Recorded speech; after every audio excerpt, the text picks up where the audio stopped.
Mesdames, Mesdemoiselles, Messieurs, bonsoir, c'est l'heure de votre journal sur KMT, LCL, FM+, et OM5 TV sur les réseaux Free, Orange, Numéricable et Bouygues.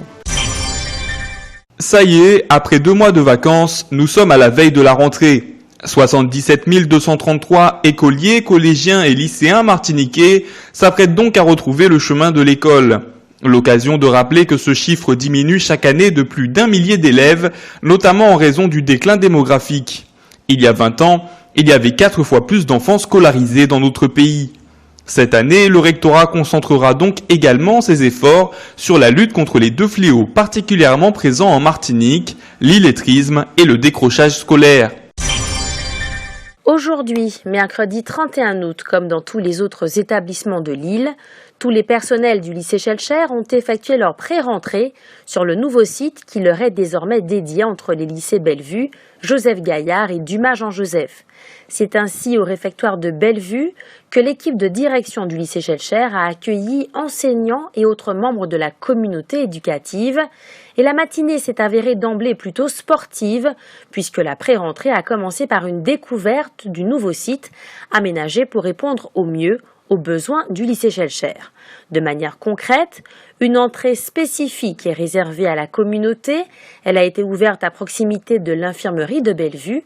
C'est là que se trouve également le CDI, le centre de documentation et d'information, et une partie des bureaux de l'administration, notamment celui du nouveau proviseur Daniel Marley.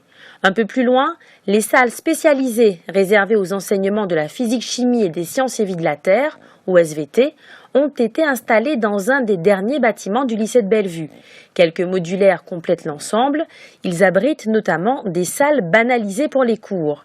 Du côté du lycée Joseph Gaillard, d'autres modulaires accueillent une autre partie de l'administration, des bureaux de la vie scolaire et des salles banalisées. Enfin, une autre série de modulaires situés plus loin et donc plus près de Dumas Jean-Joseph sont réservés aux élèves de BTS du lycée Schellcher. Notons que la municipalité foyalaise a prévu une organisation particulière pour la circulation des véhicules. En effet, les parents d'élèves des 4 établissements de la Pointe des Nègres devraient ne plus avoir d'accès direct. Ils seront obligés de déposer les enfants à proximité du stade Louis-Achille sans pouvoir le contourner comme c'était le cas auparavant. Les personnels des 4 établissements, eux, se verront remettre un macaron de la ville de Fort-de-France pour pouvoir accéder directement au parking disposé à proximité des établissements, une solution proposée pour éviter les engorgements liés à la trop forte circulation aux abords de ces sites. Si en définitive la rentrée s'est déroulée dans un climat plutôt serein au lycée Schellcher, chacun semblant être très conscient que cette année, plus qu'aucune autre, rien ne pourrait être parfait, les représentants du SNES ont d'ores et déjà affirmé qu'il conviendra de rester vigilant dans les mois qui viennent pour préserver les meilleures conditions de travail possibles pour les uns et les autres. Il reste encore un certain nombre de travaux de finition à effectuer, sans compter l'organisation de certains services à mettre en place ou à améliorer, l'infirmerie par exemple ou encore le réfectoire. Néanmoins, tout devrait être fin prêt dans une dizaine de jours. Petites informations pratiques donc, une rentrée échelonnée est prévue au lycée Schellcher à partir de lundi prochain, le 5 septembre donc. C'est ce jour-là qu'aura ainsi lieu la pré-rentrée des BTS. Le lendemain, mardi 6 septembre, ce sont les secondes qui seront attendues de 8h à 11h. Suivront ensuite les premières, le mercredi 7 septembre, de 8h à 11h. Et enfin, les terminales, le jeudi 8 septembre, de 8h à 11h également. À cette occasion, les élèves pourront bien évidemment visiter leur nouveau site, guidés par les professeurs notamment, en attendant la rentrée générale des lycées Schellcher, Bellevue, Joseph Gaillard et Dumas Jean-Joseph, prévue le lundi 12 septembre prochain. Et en cette rentrée scolaire, l'une des préoccupations du rectorat est la prévention de la menace terroriste dans les 345 établissements que compte l'Académie de Martinique. Ainsi, 2 référents sécurité ont été nommés au rectorat, tandis que des formations et des répétitions sont prévues pour le personnel encadrant.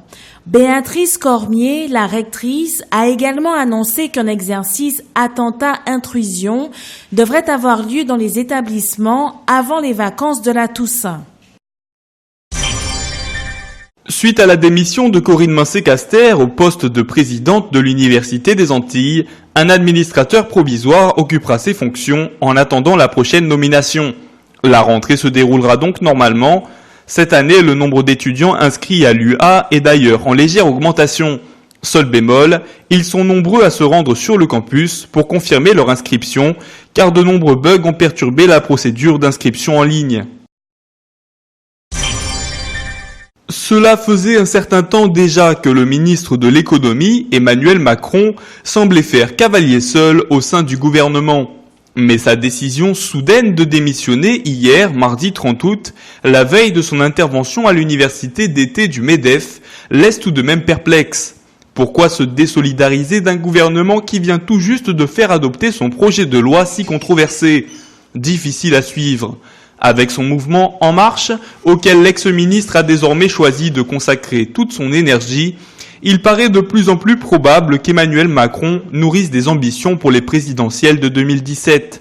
Mais une question se pose, qu'aurait à proposer de nouveau celui qui pendant 2 ans a été le principal auteur de la politique économique de la France et dont le bilan est plus que mitigé? Il estime pourtant avoir touché du doigt les limites de notre système politique, ce qui l'aurait considérablement freiné dans sa volonté de réforme. Voulait-il dire par là que la loi Macron n'est que la partie immergée de l'iceberg des politiques qu'il entend vraiment mettre en œuvre? Toujours est-il qu'entre partisans et détracteurs, certains politiques n'hésitent pas à ironiser en se demandant s'il se présentera à la primaire de la gauche ou à celle de la droite. Notons que c'est Michel Sapin, ministre des Finances et des Comptes publics, qui a repris son portefeuille ministériel. Mais à peine avait-on, si on peut dire, le temps de digérer la nouvelle de ce départ, que l'Élysée annonçait dans la foulée la démission de celle qui, pendant 4 ans, a représenté les Outre-mer au sein du gouvernement, Georges Paul-Langevin. Comme nous vous le disions mardi, la ministre a en effet elle aussi démissionné en invoquant des raisons personnelles. Elle sera remplacée par la réunionnaise Erika Bareitz, jusqu'ici secrétaire d'État en charge de l'égalité réelle.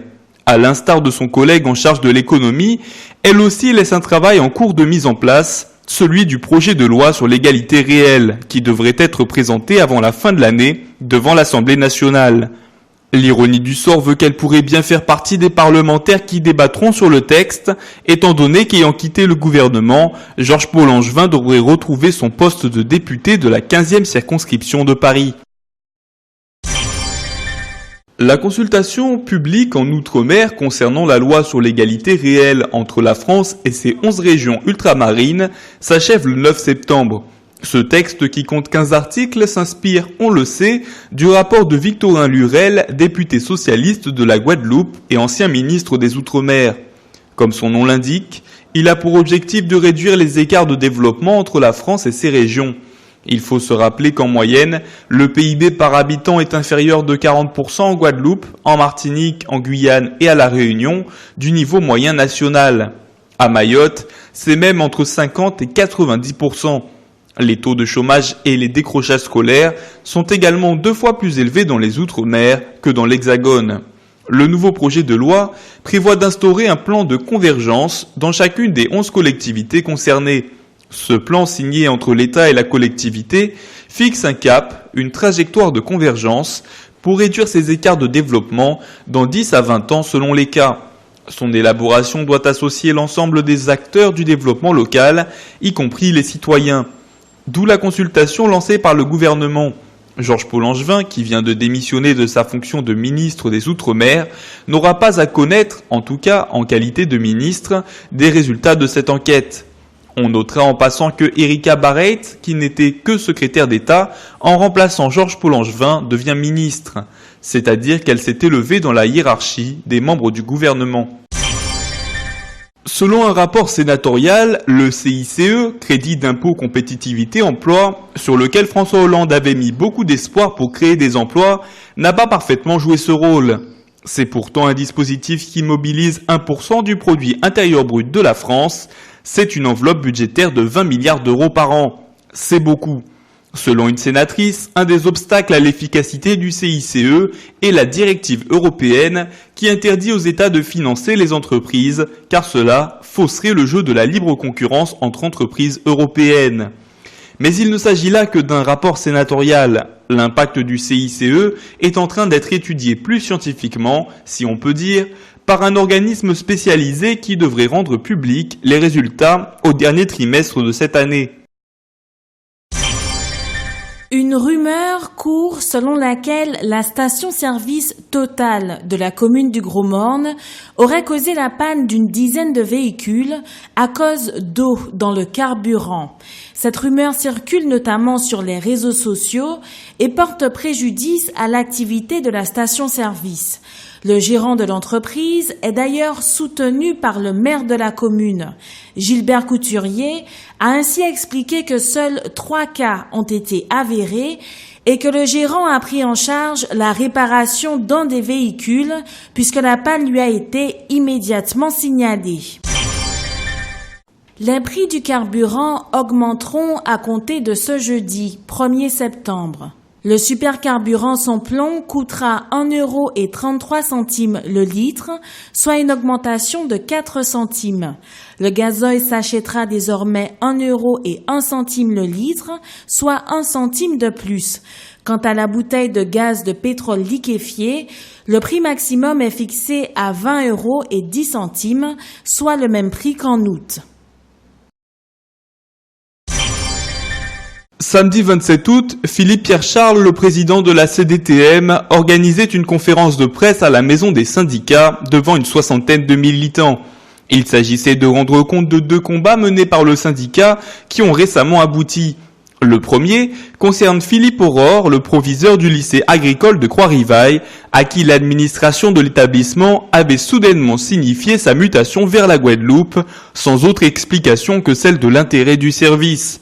Une décision que Philippe Aurore a contestée en justice, et il a eu raison, puisque le tribunal administratif a confirmé l'absence de motifs suffisants capables de justifier une telle réaffectation. Il effectuera donc la prochaine rentrée à son poste, nous l'espérons, en toute sérénité. Le deuxième combat mené visait à préserver l'emploi de Marie-André Concy, une infirmière qui exerce depuis 16 ans au lycée professionnel agricole du Robert. Bien qu'en CDI, sans aucune explication et au mépris du Code du travail, la nouvelle direction de l'établissement lui a demandé de se mettre à la recherche d'un emploi, car une infirmière venue de France hexagonale viendrait la remplacer. Son départ aurait même été annoncé à son insu à ses collègues. Mais là encore, le syndicat mobilisé en comité de soutien a obtenu gain de cause. Marie-André Concy conservera elle aussi son poste. Quant à l'infirmière de France hexagonale, elle sera elle aussi affectée à ses côtés, alors qu'il n'y avait apparemment pas besoin de personnel supplémentaire. Étrange. À l'occasion de cette conférence de presse, une certaine opacité dans la gestion de l'enseignement agricole en Martinique, illustrée par ces 2 affaires, a été dénoncée. Début juillet, le préfet de la Martinique présentait les grandes orientations en matière de sécurité routière pour les 4 années à venir. Un plan d'action dont l'objectif est de diviser par 2 le nombre de morts sur les routes d'ici 2020. Eh bien, pour atteindre cet objectif, il faudra tenir compte d'une nouvelle variable, le jeu Pokémon Go. Lancé en France il y a un peu plus d'1 mois, il a suscité un vif engouement de la part des utilisateurs de smartphones, des entreprises et des médias. Les joueurs sont ravis, mais l'application, a priori inoffensive, est une distraction qui peut s'avérer dangereuse. Elle a déjà provoqué plusieurs accidents aux États-Unis. Car la chasse virtuelle des Pokémon, ces créatures fictives, se fait dans un monde bien réel, dans les centres-villes, les centres commerciaux, sur les trottoirs et sur les routes. Ainsi, aux États-Unis, on a vu des conducteurs s'arrêter au milieu de la circulation pour attraper un Pokémon très convoité situé à proximité de leur véhicule. Certains motocyclistes ont aussi été arrêtés par la police parce qu'ils fixaient leur téléphone portable au guidon avec le jeu en cours d'exécution. Face à cette fièvre qui envahit le monde entier, les autorités françaises et celles d'autres pays des membres de l'Union européenne craignent donc que le jeu conduise à une augmentation du risque d'accident sur la route. Il convient donc pour les conducteurs, les cyclistes et même les piétons de garder leur attention sur la circulation et de ne pas se laisser distraire par leur smartphone. Notons que le risque ne concerne pas seulement la sécurité routière. En Californie, 2 joueurs sont tombés d'une falaise sur la côte du Pacifique et beaucoup d'autres chutes ont également été signalées.